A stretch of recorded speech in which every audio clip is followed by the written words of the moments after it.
Faça parte da família Clube de Arte. Pelo valor de R$ 18,00, você vai receber mensalmente no seu lar CDs com músicas da coleção O Canto do Brasil Espírita, visualizações terapêuticas da coleção Encontro com Jesus, entrevistas sobre temas atuais da coleção Áudio Entrevista e muito mais. Associe-se agora e, além do brinde do mês, você vai receber gratuitamente um brinde extra, o DVD Chico Xavier 100 anos de amor. Você não pode perder. Inscreva-se agora pelo site clubedearte.org.br ou ligue 0 operadora 21 30 17 9800. Clube de Arte. A arte espírita a serviço do bem.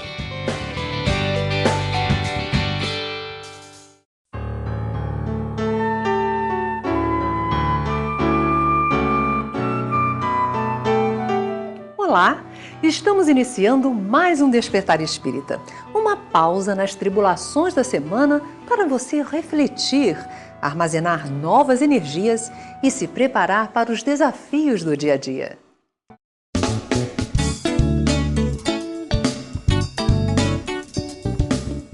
Segundo reportagem da revista Veja, nos Estados Unidos, 60% dos casamentos acabam em divórcio. Na Inglaterra, são 40%. No Brasil, a incidência também não para de subir, pois, segundo dados do IBGE, um casal se divorcia para cada 9 casamentos. Os relacionamentos conjugais, ora propiciam momentos de muita alegria, ora de desentendimentos, como em toda relação.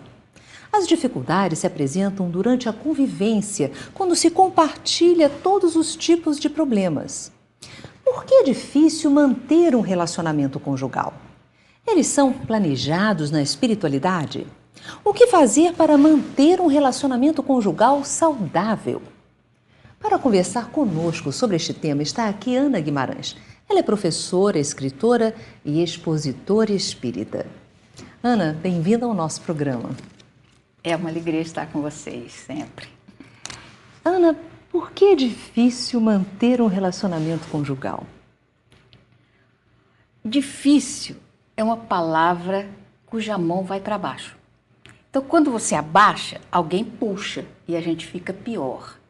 Então, melhor que a gente diga assim, complicado, que a mão vai para cima e alguém ajuda a levantar. Então, eu não acredito que seja tão complicado assim. Eu acredito que seja uma questão mais de posicionamento de cada criatura. Você se recorda quais são os maiores empecilhos para a evolução da criatura? O orgulho e o egoísmo. Está lá no Evangelho. Então, é o orgulho que nos posiciona numa situação antagônica com a criatura com a qual nós estamos convivendo e trocando essa expressão mais íntima da convivência. E o egoísmo, igualmente, que faz com que nós enxerguemos que aquilo que é nosso é mais importante do que aquilo que é dos outros. Então, quando se pergunta a uma esposa de quem ela gosta mais, do marido ou do filho, a resposta, eu acredito que você dê também, não é? Não vai dar, talvez, porque o marido possa estar ouvindo, mas, normalmente, a mulher responde, o filho. Será que é realmente amor o que ela sente pelo filho? Se nós mudarmos o posicionamento, desencarna o marido, desencarna a mulher e o filho também. E eles retornam os 3 em posições diversificadas. O que era filho, agora é marido, e o marido é o filho. De quem é que ela gosta mais? Ela vai dizer que é do filho. Mas o filho que foi marido ontem, então, na verdade, ela gosta mais do egoísmo. Ela gosta mais do filho porque o filho é meu. O meu é mais importante. E o marido é filho da mãe dele, é da outra, não é dela. Passa o tempo, separa, então o marido não tem mais nada a ver consigo. Mas o filho, ele casa, ele vai embora, ele morre, aconteça o que acontecer, vai ser sempre meu. Então, ela não gosta do filho, ela gosta do meu. Então, se vê que o egoísmo é o que fala mais alto. e por isso os relacionamentos se tornam complicados. Se a gente muda tudo isso, vamos dizer que a gente vá tentar querer bem e segurar melhormente o que veio primeiro. Quem chegou primeiro? Foi o marido. Com quem é que eu vou viver, se viver, até o final dos meus dias? Com o marido. Então é dele que eu tenho que zelar mais. É com ele que eu tenho que me ajustar. Porque os filhos, não importa o que aconteça, eu vou ser sempre a mãe deles. Então eu tenho que tentar me ajustar com o outro, que é mais difícil, mais complicado. Mas não é impossível. Quem já conquistou uma vez, conquista duas. É só uma questão de visão otimista e a coisa fica mais fácil. É verdade. Agora é necessário nós estabelecermos um relacionamento conjugal para sermos felizes? Nós podemos ser felizes sem o casamento? Sem estarmos ligados emocionalmente a alguém? Aí nós iríamos remontar a um passado bem remoto, quando se cogitou o casamento. O casamento foi cogitado não por uma questão afetiva, mas por uma questão econômica. Porque pensava-se no dinheiro. Um homem tinha necessidade de reequilibrar as suas finanças. Então ele buscava nas famílias em torno aquela que estava mais bem aquinhoada e onde uma jovem estaria disponível para o casamento, para segurar as suas finanças. Então ele não sabia se era gorda, magra, bonita, feia, não importava. Se a herança era gorda, então essa era importante. E o casamento se estabelecia por uma questão financeira. Só depois, quando a Igreja Católica começou a funcionar, depois dos anos 300, 400, que ela entrou, é que o casamento foi ganhando um outro sentido. E ela deu ao casamento essa visão de indissolubilidade, que não existia antes da igreja. O casamento era estável, porque economicamente ele era importante. Depois, com a igreja, veio a indissolubilidade e começou a confusão também se estabelecer, porque aí havia o casamento que era um compromisso, que era uma sociedade que se estabelecia. E se fosse uma sociedade boa, não precisava de testemunho, de documento, não precisava nada disso. Como até hoje precisa. Você se casa, precisa de um documento e de testemunhas. Então não é uma questão afetiva ou uma questão de escolha. E mesmo espiritualmente, a coisa entra pelo mesmo caminho. Então a igreja deu essa visão de indissolubilidade e começou a complicar a cabeça das pessoas. Porque agora eu estou presa para o resto da vida. Quando não havia essa visão, você estava preso por questões econômicas, mas a pessoa fazia questão de ser gentil, de ser simpático, porque isso era bom para as suas finanças. E nesse esforço de manter esse contato gentil, esse contato sem agressividade, ia fazendo com que as pessoas se quisessem bem.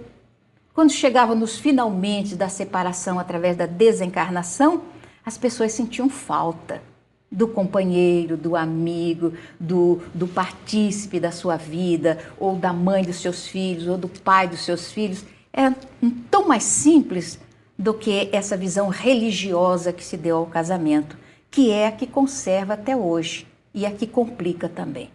Se você tirar essa visão religiosa e partir apenas para o companheirismo, você vai ver que é diferente. Então você não está guindada, você não está presa, você não está aguilhoada a uma pessoa, você está com a pessoa. E é tão bom a gente ter uma companhia.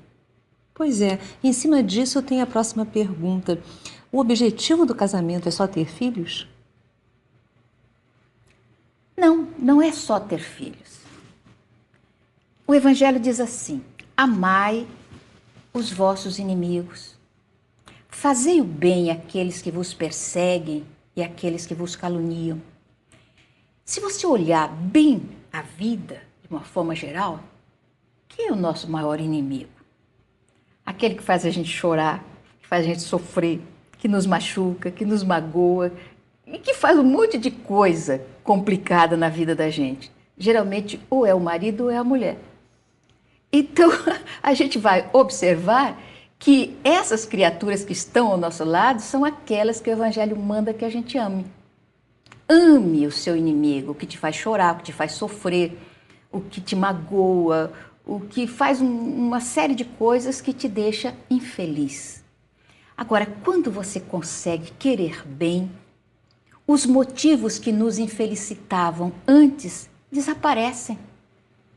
Porque quando você quer bem, a pessoa pode até te machucar, mas a dor não é tão grande quando você não quer bem. Por isso o amigo é mais fácil de desculpar do que o marido. O amigo é mais fácil de desculpar do que a esposa. Por isso eu convivo melhor com a secretária, com a colega de trabalho, do que com a esposa em casa. Porque em casa eu estou sempre disputando alguma coisa. Eu não estou querendo dar, eu estou querendo disputar. Aí a convivência fica complicada. Então, se depender de mim, esse casamento vai permanecer. Aí você vai fazer o impossível para que isso aconteça. E o que parecia impossível se torna uma realidade boa. Você conquista o bem-querer do companheiro e vice-versa.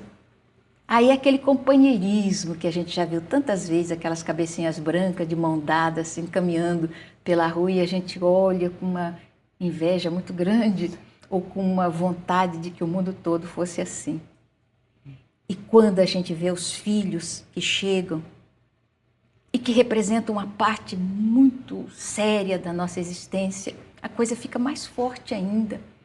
Porque se 50% das energias vitais do nosso filho é dele e 50% é nossa, então houve uma diretriz divina para isso. São 46 cromossomos para a primeira célula da vida. E desses 46, 23 dele, 23 nossa. A gente não pode dividir isso, não dá para separar isso. Então existe uma programação para tudo isso. E a energia sexual é energia vital, é a energia mais importante do nosso universo. Mais importante. Então não é uma que você pode compartilhar aleatoriamente. Você não pode entregar um pouco da sua vida aqui, ali, alhures, em qualquer lugar. Tem que ser pensado, tem que ser programado. Então é uma referência divina. É uma referência de Deus. E como hoje, aleatoriamente, nós trocamos de parceiro, o que é que está acontecendo? Pergunta o que é amor para uma criatura. Dificilmente se encontra alguém que seja capaz de enunciar o amor como realmente ele é. Se bem que ele ainda não exista aqui na Terra em sua totalidade.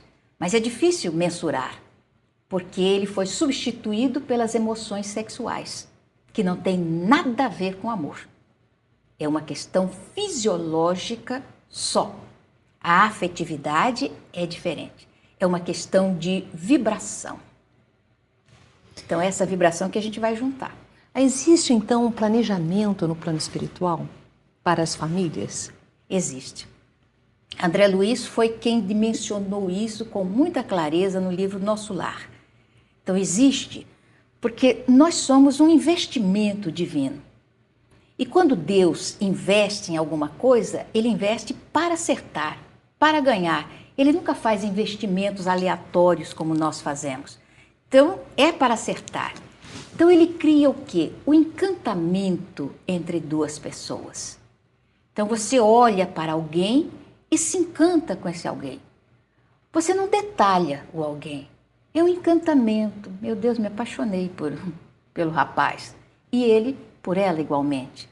Então, esse encantamento, ou esse halo de deslumbramento que é colocado sobre a criatura e que não tem duração definitiva, é a ligação da divindade para aproximar os desafetos do ontem, ou os comparsas negativos do ontem. Aproxima. Então, esse halo vai desaparecendo com o tempo. Às vezes demora 1 mês, 6 meses, 1 ano. E de repente você olha, o amor acabou. Não acabou, ele nunca existiu.